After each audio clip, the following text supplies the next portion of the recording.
E aí galera, boa noite. Tô passando aí pra trocar uma ideia aí rapidinho. Nada pra fazer um vídeo aí. E aí galera, eu botei como título desse vídeo: Você é inclusivo ou excludente? A gente vai falar do jiu-jitsu aqui, mas a gente pode falar de alguns outros aspectos também associados a esse tema. No jiu-jitsu, você pode ser inclusivo ou excludente, seja professor ou praticante.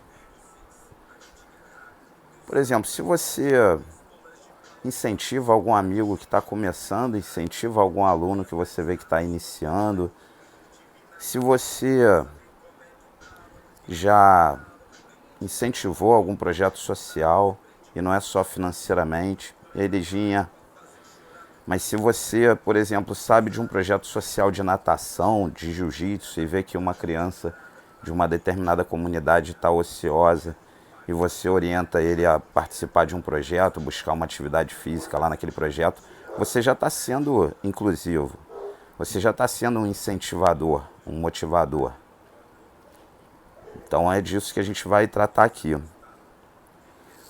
A gente não precisa praticar algo para ser motivador, para ser incentivador.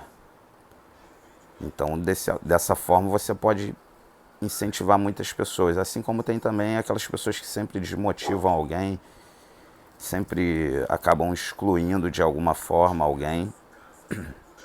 Então, por exemplo, no jiu-jitsu, você que é praticante, que é professor, se você já ajudou algum aluno no campeonato, seja na inscrição ou na gasolina, na carona, se você deu uma palavra de incentivo para ele, você é incentivador.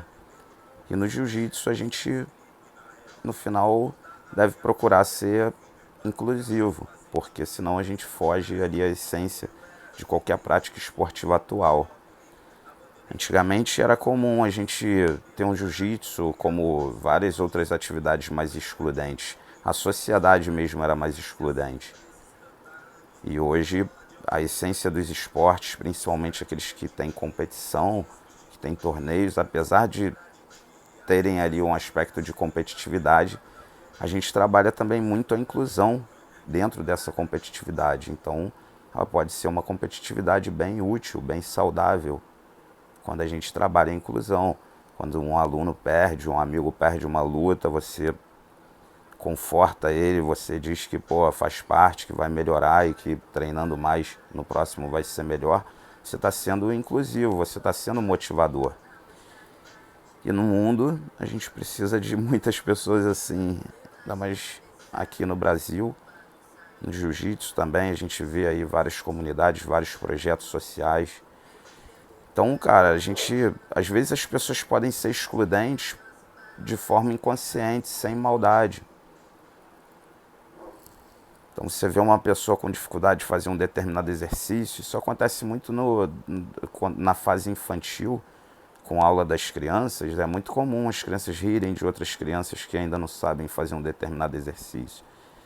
E eu acho que se você dá uma bronca ali, pô, chama atenção de forma muito incisiva, você acaba sendo até talvez mais excludente com as crianças, que também estão em fase de aprendizado. Então você pode tentar dar uma ideia legal, falar que para as crianças que não é legal rir de quem está começando, aprendendo, que eles também um dia passaram por aquela fase.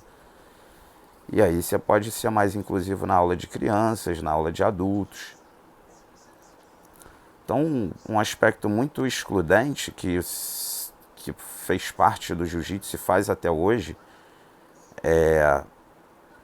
a gente vê que tem pessoas que perpetuam a ideia de que o jiu-jitsu não é para qualquer pessoa, que para fazer jiu-jitsu você tem que ter aptidões avançadas, que você tem que ser uma pessoa que gosta de sofrer, vamos dizer assim, porque o jiu-jitsu ele é uma atividade dura, né? É uma atividade bastante cansativa, né? Mas ao mesmo tempo você pode ser um incentivador e está sempre incentivando as pessoas, sempre motivando, né? Então esse aspecto motivacional é muito importante. Deixa eu botar aqui um comentário aqui para fixar.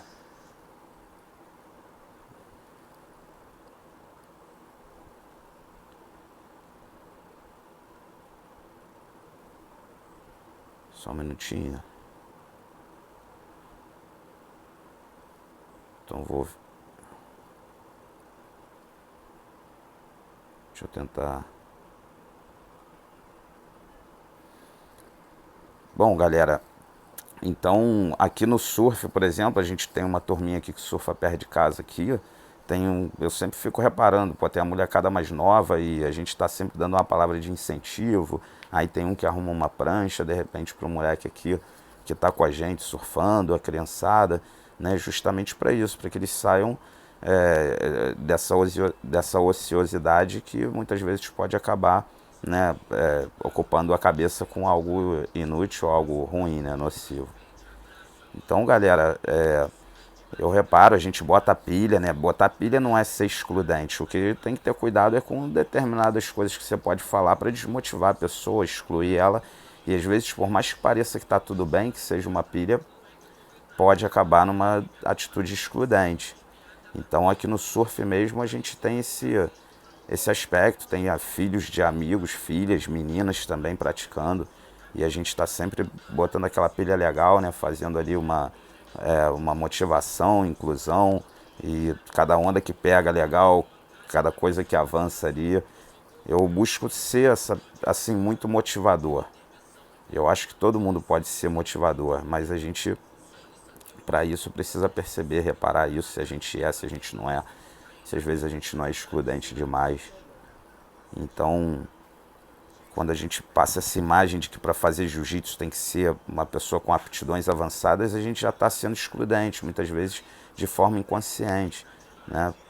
Quando, por exemplo, você vê alguém iniciando ali e está com dificuldade num movimento que você poderia ajudar e você não ajuda, você tudo bem, não tá atrapalhando, mas você poderia ser mais inclusivo. Claro que no jiu-jitsu tem isso, as normas de tatame, questão de graduação, como é que você chega para dar um toque. Tem pessoas que às vezes acham que quando você quer dar um toque está querendo ensinar demais, enfim. Mas eu penso, cara, se você vê que é propício dar um toque, sugerir ali alguma forma de fazer para ajudar, faça, né? Se a pessoa não aceitar, aí já é um problema dela. Mas se você está fazendo de bom grado, se você não está sendo arrogante ao querer passar para a pessoa aquilo ali, acho que não tem problema nenhum. Então, a gente pode pensar mais nisso, né, galera? Em ser mais inclusivo ou mais excludente. Antigamente o jiu-jitsu carregava muito esse aspecto, muito. Então toda essa imagem do casca grossa, do pit boy, né, intimidadora, ela afastou muita gente, fez com que muita gente desistisse de um dia treinar jiu-jitsu ou provar o jiu-jitsu, né? Então, deixa eu encostar aqui um pouco a janela.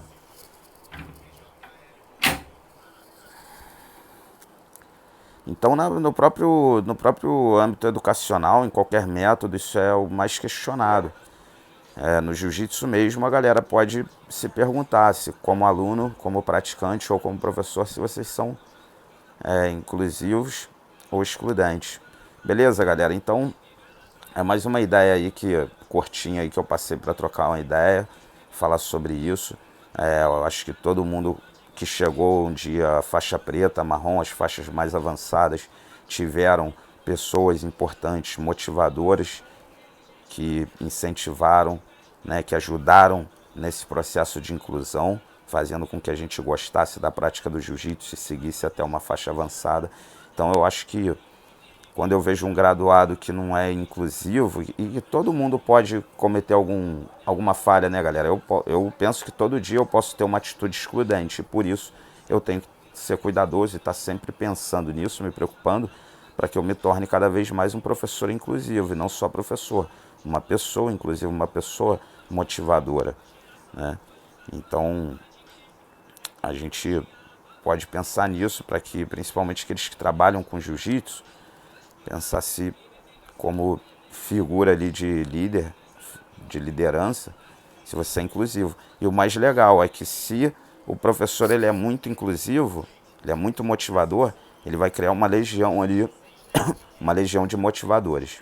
E se ele é excludente, mesmo que sem maldade, mesmo que inconscientemente, ele vai acabar criando também uma legião de desmotivadores, de pessoas que acabam excluindo outros alunos ou pessoas que poderiam vir a ser alunos, né? Beleza, galera? Então fica essa ideia aí para os nossos alunos, sempre lutando aí pela inclusão, né? Respeitando a individualidade de cada um, o time de cada um, e para aqueles também que se identificam com a ideia, a gente pode trabalhar isso. Valeu? Um forte abraço aí a todos, galera. Tamo junto aí. Na próxima vez a gente faz uma livezinha mais longa aí, trocar uma ideia maneira. Valeu? Boa noite a todos. Ossa!